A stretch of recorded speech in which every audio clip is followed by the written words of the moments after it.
ধরুন grow, Zerodha, Upstox, এইসব discount ব্রোকারের সঙ্গে রাখা আপনার মিউচুয়াল ফান্ড বা স্টকস বা যে কোনো সিকিউরিটিস বা ফিনান্সিয়াল ইনস্ট্রুমেন্ট আজকে সেফ। ধরুন ভগবান না করুক এইসব কোম্পানিগুলো লিকুইডেট হয়ে গেল একদিন, স্বাভাবিক, এইগুলো এক একটা কোম্পানি, তো এদেরও লিকুইডেট হওয়ার চান্স থাকে। তো তখন আপনি কি করবেন? আপনার টাকা কি সত্যি সেফ?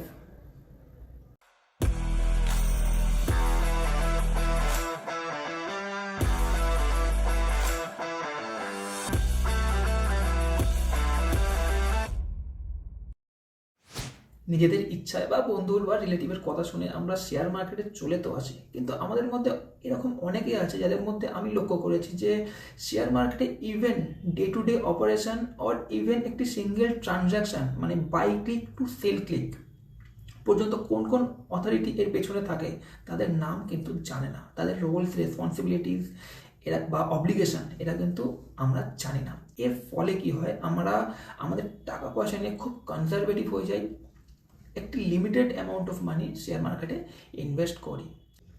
তাই এই ভিডিওতে আমি এই অথরিটিগুলোর সঙ্গে আপনাদের পরিচয় করাবো ওয়ান বাই ওয়ান। একদম প্রথমে আসে যে পার্টি বা যে অথরিটি, সেটি হচ্ছে আমরা ইনভেস্টাররা বা রিটেলাররা।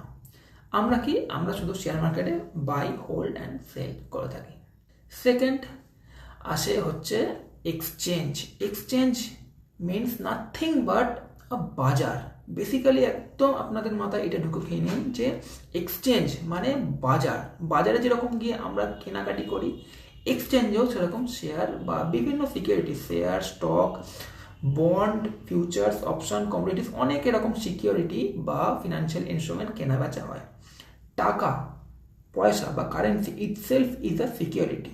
আর আমরা টাকা দিয়ে যেহেতু এইসব সিকিউরিটিগুলো এক্সচেঞ্জ থেকে কেনা বেচা করি, এক্সচেঞ্জ করি, এই জন্য এইসব মার্কেটিং অথরিটির নাম হয় এক্সচেঞ্জ। ইন্ডিয়াতে আমাদের দুটি এক্সচেঞ্জ আছে, একটি হচ্ছে এনএসই বা ন্যাশনাল স্টক এক্সচেঞ্জ, আর একটি হচ্ছে বিএসই মানে বম্বে স্টক এক্সচেঞ্জ। এবার এক্সচেঞ্জের পর আমরা আসি ব্রোকার। ব্রোকার আমরা সবাই কম বেশি অল্প একটু জানি, কিন্তু এদের যে মেন দুটি অব্লিগেশন আমরা কিন্তু জানি না। ফার্স্ট থিং আপনারা এটা জেনে নিন, অ্যাজ পার ল আমরা না, বিং অ্যান ইনভেস্টার বা রিটেলার, আমরা মার্কেট থেকে বা এক্সচেঞ্জ থেকে ডিরেক্টলি কোনো স্টক কিনতে পারি না, অ্যাজ পার ল এটা। তো এই কাজটা করার জন্য আমাদের ব্রোকারের দরকার পড়ে। এবার ব্রোকার ব্রডলি দু প্রকার হয়ে থাকে, একটি হচ্ছে ডিসকাউন্ট ব্রোকার, একটি হচ্ছে প্রিমিয়াম ব্রোকার। এসব গ্রো, কাইট, জিরোধা বা আপস্টক্স এগুলো হয় ডিসকাউন্ট ব্রোকার।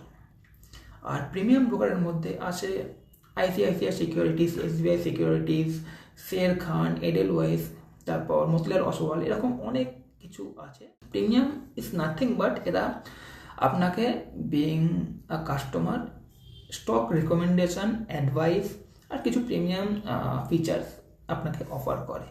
ওয়ারাজ ডিসকাউন্ট ব্রোকার কিন্তু আপনাকে এসব অফার করবে না, আপনাকে জাস্ট একটি প্ল্যাটফর্ম দেবে যেখানে আপনি ট্রেডিং বা ইনভেস্টমেন্ট বা শেয়ারকে ধরে রাখা এসব করতে পারেন। সেকেন্ড থিং ইজ, যে কোনো ব্রোকার না আপনাকে তিনটে অ্যাকাউন্ট দিয়ে থাকে। Number one trading account, number two হচ্ছে ডিম্যাট অ্যাকাউন্ট, নাম্বার থ্রি হচ্ছে savings account. Discount broker savings account বলে এরকম আলাদা কিছু দেয় না, কিন্তু একটু ওয়ালেট দেয় যেখানে আপনি আপনার টাকা ধরে রাখতে পারবেন। নাম্বার থ্রি হচ্ছে ইন্টারেস্টিং, ডিপি বা ডেপোজিটারি। এগেন ইন্ডিয়াতে দুটি ডেপোজিটারি আছে, একটি হচ্ছে সিডিএসএল আর আরেকটি হচ্ছে NSDL. CDSL mainly primarily share market বা স্টককে হোল্ড করে থাকে, আর এনএসডিএল স্টক ছাড়া অন্যান্য যেসব সিকিউরিটিস আছে যেরকম বন্ড বা অন্যান্য কোনো ফিনান্সিয়াল ইনস্ট্রুমেন্ট এগুলি হোল্ড করে থাকে।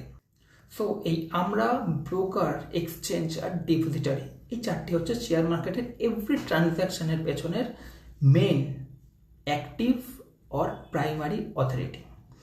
এবার এই অ্যাক্টিভ অথরিটিসদের মনিটর করার জন্য শেয়ার মার্কেটে একটি অথরিটি কিন্তু আমাদের আছে। একদম বাংলা ভাষায় বললে এই অথরিটিটি হচ্ছে পুলিশ। এরা শুধু দেখে সবাই ঠিকঠাক করে নিজের কাজ ঠিকভাবে কোনো অ্যাক্ট বা লকে উল্লঙ্ঘন করে করছে কিনা। যদি কোনো অথরিটি এই কোনো অ্যাক্টকে উল্লঙ্ঘন করে বা কোনো র্যাকেট চালাতে চায় বা কোনো ম্যাল প্র্যাকটিস করতে চায় শেয়ার মার্কেটে, এই অথরিটিটা কিন্তু অ্যাকশান নেবে আর এসব কাজকে বন্ধ করে দেবে। এর জন্য এটি রেসপন্সিবল। এটির নাম হচ্ছে SEBI, SEBI, securities and exchange board of India. Okay, তো এই 5টি হচ্ছে মেন অথরিটি। এছাড়াও এসব ছাড়লে মনিটারি আর ফিসক্যাল পলিসি বা এসব শেয়ার মার্কেট ওভারঅল অর্থনীতিকে আমাদের দেখার জন্য আমাদের অবশ্যই RBI আর মিনিস্ট্রি অফ ফিনান্স প্যাসিভলি আমাদের এইসব জিনিসকে রেগুলেট করে।